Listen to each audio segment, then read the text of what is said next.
Well, welcome once again, as it's time for Patchnotes 2.0.2, and we're going to have a jolly old time. There's a bunch of features, bug fixes, and whatnot that we have to go over, and let's hope that this is going to be the final version required for the Apocalyptic/Cherry update, and who knows what 2.1 will bring us. As after several weeks of patching and QA verification, 2.0.2 is finally out of beta, and is now part of the automated version of the game, so you should be able to just run it whenever you want. So if you're still running off of any of the beta patches, it's time to move on to the main version of the game. Let's talk about some features. Apparently, Gestalt Consciousness Empire using Trade Hub module and Offworld Trading Company has been changed. They now use Resource Reprocessor and external acquisitions. This is purely a aesthetic change. There is no other changes there. There's nothing about the numbers that is different there. So yeah. It is now possible to test fire World Cracker on habitable but uninhabited planets within your space. So that's very useful if you want to generate a whole bunch of additional minerals from potentially habitable worlds, but they are too small for you to do anything with, then that is definitely an option. Added Tier 5 Dark Matter Thrusters. They can only be gained by scavenging fallen Empire ships. Pretty big deal. I actually have not played around with them yet myself, as I only have managed to get the power cores as well as the shields, but the thrusters should be interesting. Added Transcendent Learning extension to the game, as it increases leader level cap and Empire leader level cap. I've played around with it a little bit. It's interesting. Sure, leader level cap, increasing that all the way up to 10 is incredibly powerful, especially for admirals as well as pretty much any of the other types, really. But for admirals in particular, it's very useful, of course, also for governors and whatnot. So, in all honesty, though, is it really all that worthwhile? Up in the air. Megastructures resources are now affected by country modifiers. So items such as improved resource gathering through energy is now impacted onto megastructures. So let's say you have a Dyson sphere, your empire has a innate modifier of 5% to energy, then the megastructure will also generate 5% more. So kind of like that. There's several of those in the game, which is rather interesting. Ship sizes now have a default combat behavior and will prefer computers of that type if auto-generated. In all honesty, auto-generation is generally not really all that good because you kind of want to min-max your stuff. But it's nice that it's here for players that are not really comfortable with the ship designer. Added some more logic for making sure ship auto-complete doesn't switch your desired combat role. So that's probably the combat behavior stuff. So still making sure your destroyers are pickets, your battleships are artilleries or brawlers or whatnot. So that is still there. Space stations now use the country mult modifier instead of the tile modifier and no longer get the tile add modifier. All right. I guess that's cool. When a new ruler is elected, the previous ruler that was elected out of office is alive now attempt to take over the job that was opened up by the newly elected ruler. Assuming the leader class matches back to the mines, Mr. President. Yeah, there's no leaders that work in the mines. That's why we have the undesirables. But still, having a scientist rotate in and out of any sort of ruler slots would be very useful, so you don't have to do it manually. Any sort of automation on that respect is rather nice, so that's good. Occupation no longer contributes to war exhaustion, but it's displayed as a separate factor in the war overview, making it clear what you need to do in order to enforce demands. So basically, there's a now new slider at the bottom right of the screen of the war menu. Basically, it indicates, hey, this is how much you've occupied so far, and this is what you need to do in order to win the war. This does not, of course, apply to total war, because total war basically means that it's a fight to the death. War review no longer attempts to calculate a winner in battles, but simply displays war exhaustion gained by either side. Yeah. There's been several occasions where I clearly win a battle, but according to the interface, I have lost it. But apparently it has more to do with the amount of war exhaustion I gain there. There's no min-maxing losses, so this should allow for a smoother game. Marauder raiding fleets are now neutral to everybody except their intended target. That is exceptionally good, because so as far as I know, Marauders trying to go through other people's territory and then trying to shoot stuff is generally not a very good idea of getting your point across. So, yeah. That doesn't automatically mean that they have access to any other territory, which is good. It also means that they will never really shoot up any... what's the word I'm looking for here? Any of the traders or the scientists. Yes, that would be bad. Okay, so out of the event that let countries with the chosen one become a divine empire. So praise be to all those psionics, you can have a divine empire. Such a delight. Very wow, he can still be killed by fallen empires, no doubt. Adjust the fleet formation so that Titans try to position themselves more in the middle of a fleet and avoid face tanking the enemy. In all honesty, large enemy ships will automatically target large enemy ships of the same type. So whether or not this is really going to help is a bit of a different kind of question. But still, I hope this also applies to the Dreadnought, because the Dreadnought tends to sit in a corner of the fleet, and it looks rather weird when you have 20,000 corvettes. And then, of course, there's this giant fleet sitting at this giant ship sitting at the corner, which is a little bit weird. Grasp the Void Ascension perk has been added to the game. Increases starbase capacity by +4. Interesting, sure. Nothing that you can't overcome by taking more territory. But then again, if you're playing really tall and you want those anchorages, would be a nice addition.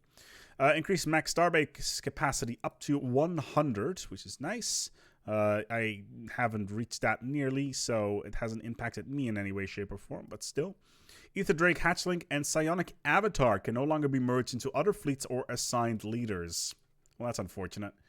I've had instances where the Ether Drake Hatchling has been merged into other fleets, but it looks like they're now singular things. It probably has to do more with the fleet interface and how the leveling works and all that stuff. At least that's my thought behind this anyway.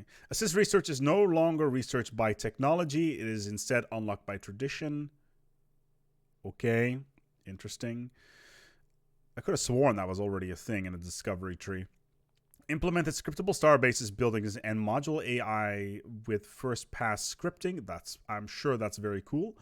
Forcing an empire to adopt your ideology will now also pull them out of any federation that they are part of and revoke all their claims on you and your federation allies and subjects. I'm sure there are situations where this is very useful. I have not really encountered it, but it's like forcing other empires to adopt your ideology makes sense that they would leave the federation so they could potentially join your federation instead, as you know, the ethics and ideology makes more sense for them to join you in that particular scenario. Added 2 new mid-game society techs, one for hive minds and one for machine empires, that substantially boost resource production. Thank you, Paradox, for actually mentioning what the name of these new techs are, so that we have no idea what they're actually called, which is fun. I'm sure that they're very good, but I haven't seen them so far, so yeah. Rework difficulty modes completely. We did talk about this in a previous Dev Diary. Ensign, Captain, Commodore, Admiral, Grand Admiral, and scaling.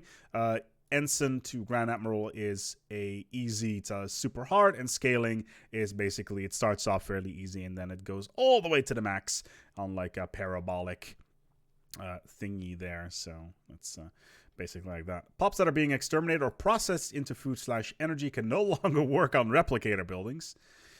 How did that slip? How did that one slip through QA? You think the replicator buildings, which it made such a hoo-ha about, would be under significant scrutiny, but apparently not. You can now trade for food as well as trade for minerals and energy with the trader enclaves. That is pretty interesting, although I'd rather min-max my food economy for energy and minerals. This maybe in a pinch it can be very useful, but okay. Maybe if you have like a very large stock of food and you need to temporarily get additional minerals or energy when your economy is on the lowdown or something like that. The Plunder War Goal now reduces enemy energy production instead of being identical to Humiliate. Humiliate usually gives you influence and reduces influence, income / happiness, I believe. Mineral and energy production Malice is actually really good because it basically allows you to get ahead. Plunder War Goal, I think that is for the pirate type ascension perks / starting origin. Updated war score progress is medium with a color-coded indicator of your enemy's willingness to surrender to help distinguish it from their war exhaustion. No mention about color blindness here, but I'm sure it is all good. I think it's now red and green. Hey, Nikki. Is red and green, is that a bad colorblind color? Yeah, it's basically brown. Okay, so according to the biologist in the house, that is brown. So we'll see if that is actually the case in the actual patch or not. When declaring war, your relevant claims will now be listed in the war goals screen, except for total wars, which completely ignore claims. That's interesting. Claims listed. In all honesty, I'd rather have it as a separate overlay on the actual map and go to the claims screen, and then you'll basically be able to see what you're actually claiming rather than just a number of worlds by their name. Nobody really cares about the names of the systems, to be honest. Sorry, writers of Stellaris. I know you put a lot of effort into that, but names don't mean anything to me. Strategic locations is what means something to me, but whatever. Pop abductions now prioritizes abducting pops to core worlds before sector worlds. I guess that makes sense, even though sector worlds have the tendency to be completely full unless obviously you build some sectors. The Colossus Stop Colossus Causes Belly is now longer invalid. No longer invalidates all other Colossus Belli and are now explicitly based on having a Colossus than just having the tech to build one. So you need to own a Colossus in order to be part of the Stop Colossus Causes Belly. So previously, if you had the Colossus Project Ascension perk and you went through the process of doing the mission, or at least the situation log event, you would instantly get the CB of Stop Colossus, which was highly annoying. But the fact that you now need to build one first is rather useful. Ftl Inhibitors now have different frames. Regular, dark green, dark red, and green, depending on whether or not their owners are hostile or allied to you. Again, dark red and green. It's all brown to me. Not that I'm colorblind, I'm just paraphrasing here. Which should make it more immediately apparent that a Ftl inhibitor in a system is actually blocking your progress. This is actually not always 100% clear. Whenever there is an Ftl inhibitor in system, it means that you can only exit that system through that node that you came in on. So basically, you can't hop, skip, and a jump and bypass entire systems if there is an Ftl inhibitor here. In previous versions of the game, obviously you had the Ftl inhibitor, which basically would drag your fleet to a singular spot in the system. That would basically mean that you could set up a trap for anybody in there. So, but that's all gone. And now they just clarified the system a little bit. When ordering a ship to move to a system, the ship will now automatically enter orbit around the star instead of just idling near it. That is nice, because if you automatically enter orbit around the star, you're also automatically around the star base. So you will automatically dock with it, which means that you can make sure you don't get any additional cost. Added new events with positive effects that sometimes trigger if you neighbor a Marauders. I have not played around with this just yet. Basically, it gives you extra fleet power and stuff like that, basically because you're constantly fighting back Marauders and that sort of thing. It's pretty cool, and it does make you dread the activity of being next to a Marauder slightly less, so this is always a good thing, and it adds a little bit of additional flavor. The border wars, so to speak. When a planet is occupied, the occupier now gradually spawns a garrison force to hold and defend it. Thank God. Okay. The garrison force remains until the planet is either annexed or reverts to the owner's control. Yeah, I had so many problems with uprisings and stuff like that, so that is nice. Wormhole Stabilization is now also researchable if you know any playable empire that has researched it first. Interesting. Not entirely... In all honesty, I wish they had done this differently. I really wish that wormhole stabilization tech could be sellable to another empire rather than being researchable as soon as anybody else has it that you know of. Because wormhole stabilization technology is such a strategic technology, especially if you play in a galaxy that is completely riddled with wormholes and you kind of want to get that access to. And just giving an empire the ability to kind of get ahead and focus down wormhole stabilization is such an advantage and should be a strategic sellable item. But that's just me. This works as well. I'm just not a big fan of it. Clicking new fleet in the fleet manager now selects the new entry and opens up the Add Design menu. Thank God. I am terrified of the new fleet that is currently sitting in my Roman playthrough. I don't want to delete it because I may accidentally mess it up and delete my gigantic fleet with all the Titans in it. So that screen just terrifies me. Combat computers now tell you the actual range the ship will attempt to hold at during combat. That's nice. Cruisers tend to just roll into fights for some reason, and especially if Titans are in there, then they just shoot anything across the system with Perdition Beam. I think they have a range of 350 or something along those lines, which is pretty damn far. Fleet Manager now clearly displays when fleets are currently at full strength. That's nice. Added the Eye of Hawking, a black hole name. May you rest in peace, Stephen Hawking. You were magnificent. Ringworlds are now unlocked by the... what? Ringworlds are now unlocked by the Galactic Wonders Ascension perk, and the Circle of Life perk has been removed. Holy shit. That is a biggin right there. Damn. Damn. That means that Master Builders may actually be useful. I know they're going to change Master Builders, by the way. Wow. That's crazy. So you just need to get Galactic Wonders. Damn. The Erudite trait now enhances leaders with additional traits in a similar way to Psionic or Cyborg. So, okay, I see what they did there. So Psionic and Cyborg, they get original traits based on what level of their ascension they are in. So Psionic gets like Psionic and then some other stuff, and then Cyborg gets completely transferred into and like cybernetic and whatnot. I think synthoid or something like that. And biological ascension didn't have anything like that. The closest they had was erudite, which is a pretty expensive trait to add, but now you can actually add that to your leaders. So if your leaders have erudite, they get additional bonuses. That actually makes biological ascension a lot more powerful. Very nice. Very interesting. I'm wondering how that is going to work out, because for Psionic and Cyborg, like the bonuses are something ridiculous, like 20% or something along those lines. It's not insignificant.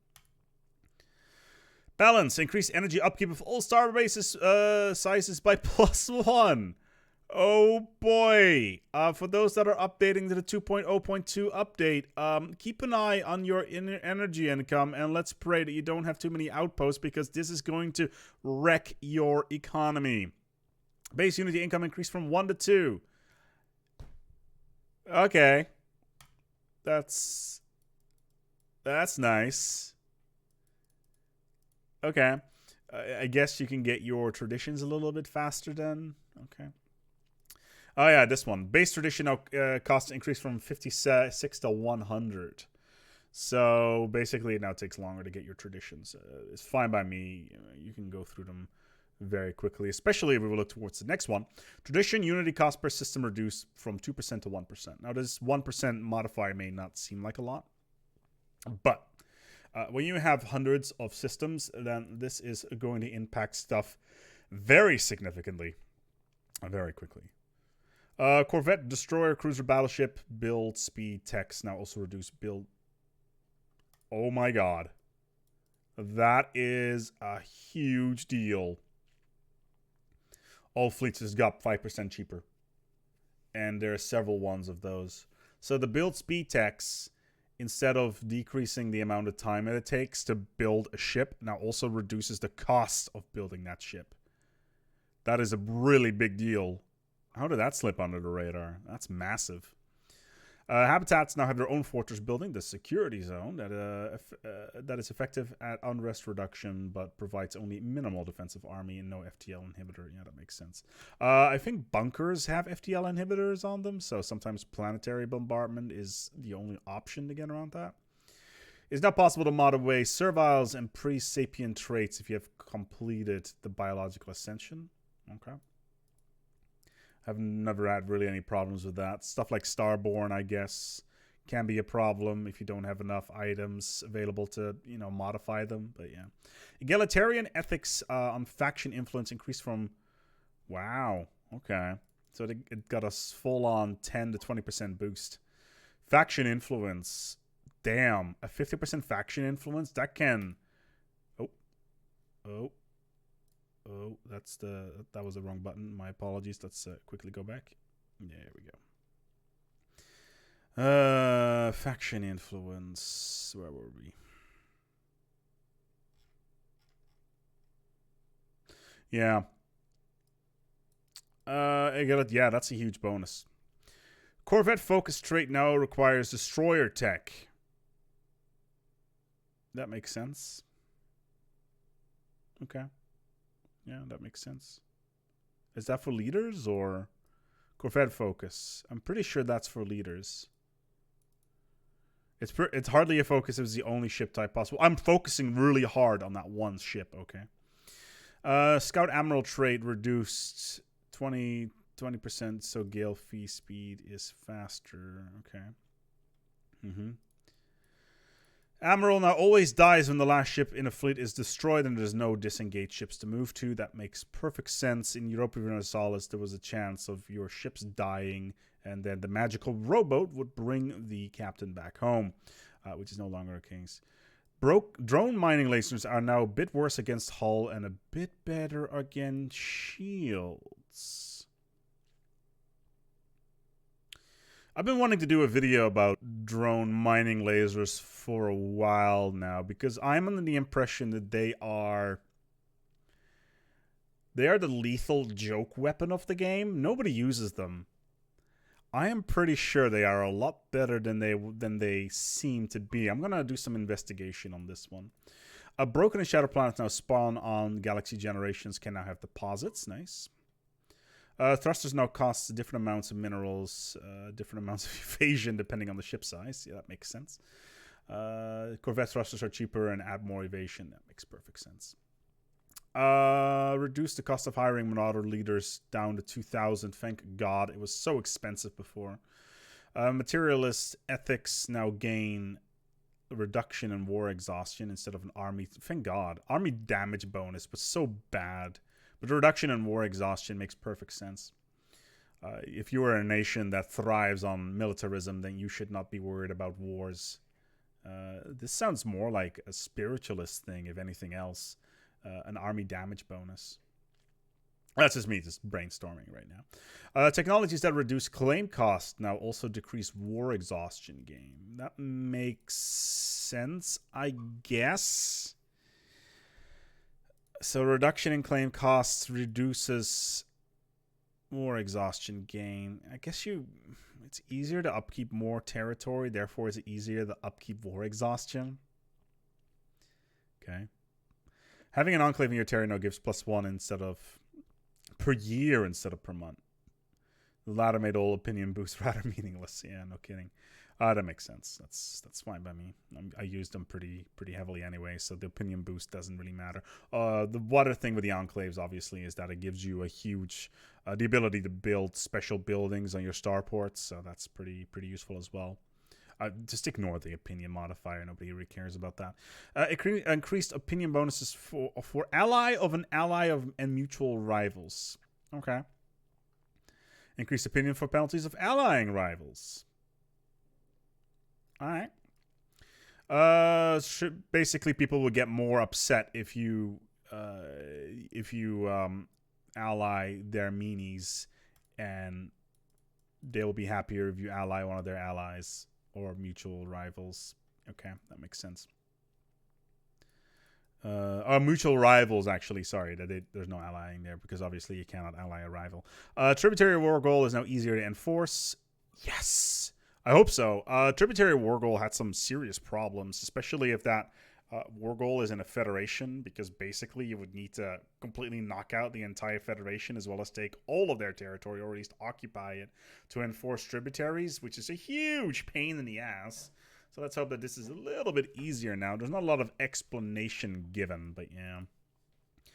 Reduced reduction. Okay, so war exhaustion doesn't tick up as fast, basically. Combat computers now give evasion multiplier instead. Ooh, okay. Okay, so combat computers now give an evasion multiplier instead of adding evasion. Okay.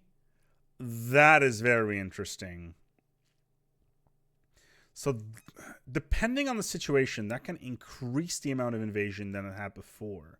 So, instead of it, say, adding 10% additional, or like 10 points of evasion, it adds a times 1.1, which by itself may look like the same thing, but definitely is not, especially when you can stack multiples on there. This is actually a potential meta-breaking item here, because evasion is... Wow. I hope this doesn't horribly break corvettes again.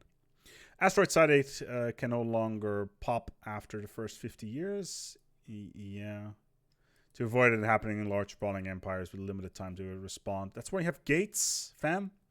First pirate events now tells you which system they are based in. That's very nice. Thank you. It can be a little bit of a look around, and sometimes you can't even enter that system because your science ship's never been there. So, and then you can't move your corvettes and whatnot. Increased time limits of all special projects requiring a ship in orbit. The new minimum is 3 years. Okay, so like giant skeleton and stuff like that, that's now going to take a minimum of 3 years? That's a gigantic amount of time. Now, it kind of makes sense, I guess. This also applies to all the precursor races, no doubt. Federation fleet is now limited to an absolute naval max of capacity of 500. Yeah, you could abuse that ever so slightly. It's 20% of your fleet cap. Oh, that's so annoying though. Only having a fleet capacity of 500 on your naval fleet, it's a little bit frustrating.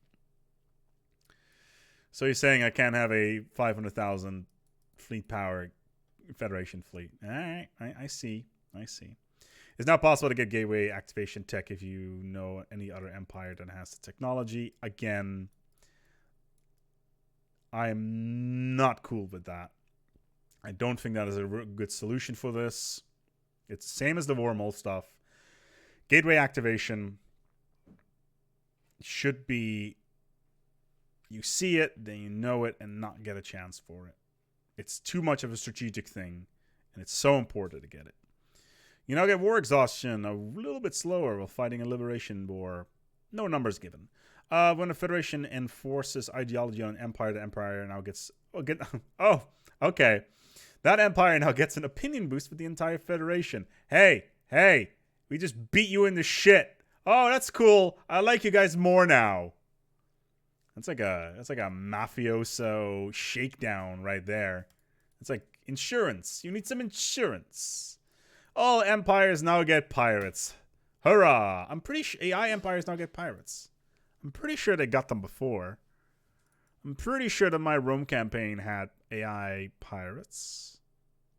Maybe I was playing on the 2.0.1 version and that had it already. Normalized unique Leviathan building costs. Drake Shrines, Dragon Slayers, Stellar Devourment, Trophy. Now all cost 800 minerals and take a year to build. Post-apocalyptic start with a more balanced homeworld because even Max Rokitansky cannot live on gasoline alone. I don't know the reference. Please link your reference comments below. The Scout Admiral trait will now appear after gravimetric sensors has been researched. That makes sense. You can't have the Scout trait unless sensors are a thing. Global Pacifier Neutron Sweep can now be used to neutralize Praetorian infested world. That's cool, especially Global Pacifier, so you can tap that dome. Added a 20-year cooldown before the AI can hire Marauder rates against the same targets. Increased combat disengagement chance for Titans. That was sorely required. That was a huge problem. Titans would almost never jump out. I think they had like a 2.0 modifier for disengagement chance or something like that. So they only had like a 20% or a 10% chance to disengage from a fight. Now we get to the good shit. Increased number of Titans from 3 to 20. Yeah, now we're talking. Resource replicators production increased from 30 to 40. Yeah. Starbase max cap to 9999. I thought it was 100 before. Hold on. Hold on. I'm pretty sure it's set. Hold on, where's this? Increase max starbase capacity to 100. Oh, it looks like we got some clashing items here. Paradox, well done. Naval cap has been increased to 9,999 again. Great. Oh, psionic shields can no longer be reverse engineered. Yeah, that kind of makes sense. Hey, Joey, I found this stuff over here. If we will it really hard, our shields are gonna work, right? Guys, I don't have any psionic powers. Purifiers, devouring swarms, and exterminators can now spontaneously be raided by marauders. Interesting. All right, because they cannot engage in diplomacy. Right, because they are non-diplomatic nations. The Wraith can now spawn mid-game, rather than the 40 years after its host star survey. That was a problem. It could overrun your stuff very early on. Although it will not spawn if its star has not been surveyed before the mid-game date. Okay. Remove initial opinion modifiers. Blah, blah. Wait, that was to prevent exploit. Interesting. Negative opinion modifiers for planet killing are now cumulative, stacking up 5 times and decaying by 1. So they will really hate your guts in over a good 500 years if you blow up a planet. Ah, my favorite. Great Pyramid event chain will be more likely if indoctrination is being used. Marauders will now wait at least 5 years before threatening to raid you again. That makes sense. Reduced chance of Khan awakening from void dwelling destruction. Interesting.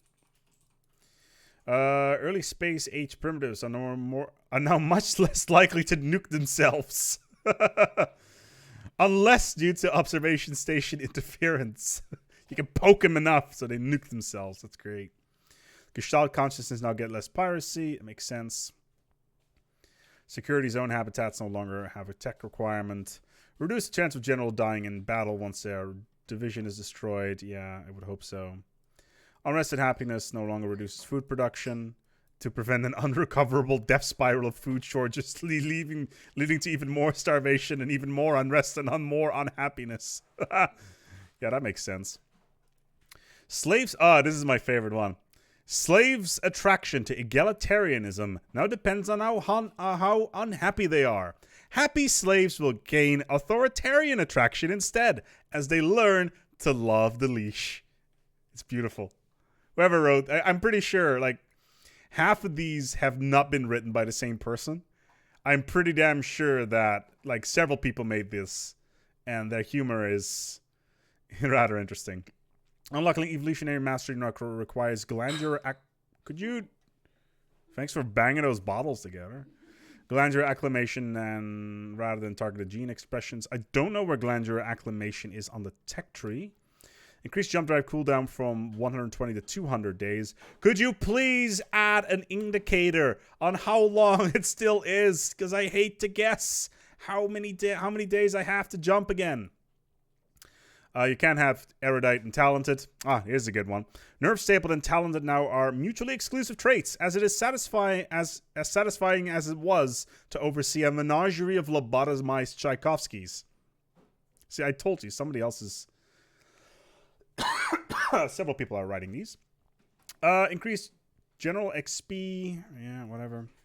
Nobody cares about XP. Resources stolen by Marauder raiding fleets now scale towards your income.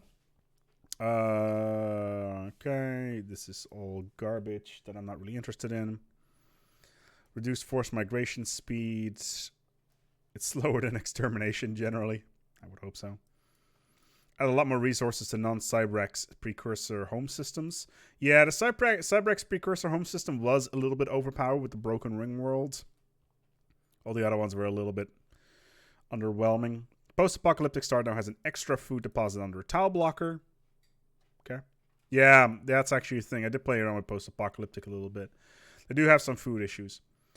Okay. Assimilators can no longer pick Machine World's Ascension perks. What the hell is that? You saying that only 3 types of machine empires are now allowed to have machine worlds? Well, that sucks. Man, it's a good thing I didn't do the other campaign anymore then, because I was kind of ledging on the machine world stuff. Assimilators now get the same technology as hive minds. Okay. Producing all resource production instead of normal machine empire techs that boost robot resource production. Ah, yeah, this is a nice one. Precursor home systems are now much more likely to spawn inside or close to the border of their discoverer. Thank God. It's happened so many times that precursor home systems just like, I found it. Oh, it turns out the capital world was on the other side of the galaxy all along, and now everybody can go there, and I will never get the Unity bonus, and all the effort I put into it is lost. Reduce the strength of rampaging trees to a less entish level. That's the Moving Woods event trait chain. I haven't had that one in a while, actually. But apparently they were very entish. So, yeah, they destroyed a lot of shit. You could torch them, by the way. That's fun. Okay. Habitats no cost 200 influence each? You cannot be serious. Okay. Reduce tech cost per system, so tech is cheaper. You can expand a lot better. Here's a bunch of... Reduced weapon torpedo bonus damage against armor to 50 from 100. Oh man, autocannons and the torpedoes got the nerf this time around. Increase the range and fire rate of point defense. Synthetic Ascendant Empire factions will no longer care about synth envy, thank God. Remove Devouring Swarm. Tradition scale cost has been increased. That's to offset the other stuff, no doubt. Exterminators now get a 30% Starblaze. Influence cost a minus. Okay, so they can expand quicker. Same thing with Devouring Swarm. They also get a reduction of 25%, so that's nice to ship cost. Fix combat computers and weapon range to better match each other. We're almost done. We're not going to go over the UI stuff, by the way. Civics. Citizen Service Civics now also increase Unity output.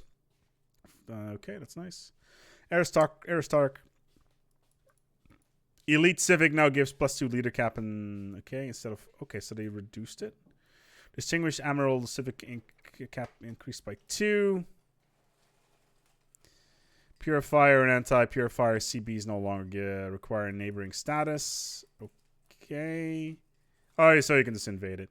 Driven Assimilator now express their raison d'etre for having a assimilation of war at Chaos's belly. Nationalistic Zeal Civic now gives 10% war exhaustion instead of 1% rivalries. Freehaven now gives Xeno migration attraction instead of migration attraction. Who cares? Police State now have a reduction of... okay, that makes sense. Police State has a reduction risk of piracy by 25%. That makes perfect sense. Traditions, expansion adoption now gives a 50% colony development speed, which was originally 100, so it's not nearly as attractive as it was before. Galactic Ambition expansion traditional gives -20% instead of +2 okay. So that's basically a flat economy boost rather than starbase capacity. So instead of having a starbase filled with trading hubs, it reduces the starbase upkeep. So it's a bit of a balance depending on what size your empire is, obviously. Fleet levies now make all subjects... not just vassal pops count towards their overlord naval capacity instead. Oh, hold on. Fleet levies now makes all subjects, not just vassal, pops count towards lord naval capacity instead of giving a fraction of naval capacity as the latter result in getting huge amount. Yes, I do remember this. That was a 2.0 issue. You got like 40 fleet power from one system vassal. Faith in Science now gives a 3-month Unity production per tech. Instead of adding Unity production to... Oh, come on! Oh, that sucks. Faith and Science just got ruined. Oh, that sucks so bad. So, there's no more Unity production to a bonus to assist research. But just a 3 months of Unity production per tech unlocked. The real question is, does it add per tech unlocked over time? So for every single... 3 months of Unity. That sucks. That's terrible. Oh, man. Discovery just got nerfed. Oh, to boldly go. Oh, here's another Discovery one. Gives 50% science, ship disengage instead of 30. Yeah, okay, that's fine. And there is the last one from the Discovery tree. Planetary Survey Core has been replaced with databank uplinks. Which unlocks Assist research. So, discovery has been nerfed into the ground. Great. At least the adoption effect is still good, I guess. Shared destiny effect and integration cost has been reduced. Nihilistic acquisitions can now be taken by purifier style empires. That makes perfect sense. Executive vigor now gives an edict duration reduced from 100% to 50%. That sucks. Grasp of the Void gives you more star bases now. Mind over matter no longer creates a separate species but keeps hierarchy. That makes perfect sense. Finally, edicts. Drone campaign food costs increased from 100 to 500. Oh, those are energy. Oh, never mind. Those are all energy ones. They don't cost influence. So drone campaign, learning campaign, and war drone campaign have all been increased from their various numbers to 500 energy. That's fine. And finally, patrol drones Planetary Edict is now available to all Gestalt conscious empires. So whether or not you are a hive mind or a robot seeking to take the world, that is pretty much it. In other terms, there's a bunch of UI stuff. I'm gonna link everything in the bottom of the video so you can read everything. There's a bunch of AI stuff in there as well, as AI was paying too much for raiders and whatnot. You can read over yourself. Modding, a bunch of bug fixes, so that's all good. We're going to wrap it up here for the patch notes of 2.0.2. I hope that you enjoyed this. We will continue our regularly scheduled broadcasting tomorrow with, of course, some Roman Empire. But in the meantime, we're going to wrap it up here. If you enjoyed this video, feel free to give it a like if you'd like to see more of this sort of stuff, as well as analysis and mechanics videos of various Stellaris related items. Feel free to give it a subscribe. Thank you so much for watching, and especially for those that hung on for 41 minutes to wait to the end of this video. Until next time, take good care of yourselves, and as always, each other.